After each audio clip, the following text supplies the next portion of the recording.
அவர்கள் தான் தோன்றித்தனமான கருத்துக்களை சொல்லிக் கொண்டிருக்கிறார்கள்.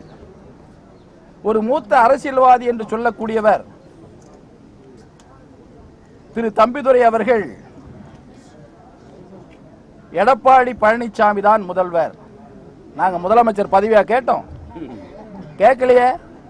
நீங்க ஏன் சொல்றீங்க? அதை நாங்க முதலமைச்சர் பதவி கேட்கவில்லை, பொதுச் செயலாளர் பதவி கேட்கவில்லை. சம்பந்தம் இல்லாமல் தம்பிதுரை எதற்கு அவர்கள் யாருமே மதிக்கிறது இல்லை. தம்பிதுரைய நீங்க பாத்தீங்கன்னா பேட்டி கொடுக்கறதுக்கு வரும்போது கூட அவர் தனியா தான் வராரு. ஒரு சட்டமன்ற உறுப்பினரோ ஒரு அமைச்சரோ கூட வரதில்லை. நான் இருக்கிறேன்னு காட்டிக்கிறதுக்காக ஏதோ ஒரு முதலமைச்சர் அறைக்கு போனாரா இல்லையான்றது கூட தெரியாது, வெளியில வந்து சொல்றார். அப்படி சொன்னபோதுதான் முதலமைச்சர் எடப்பாடி பழனிசாமி நீடிப்பார். இருக்கட்டுமே, வேணான்னு சொல்லலையே, நாங்க கேட்டோமா?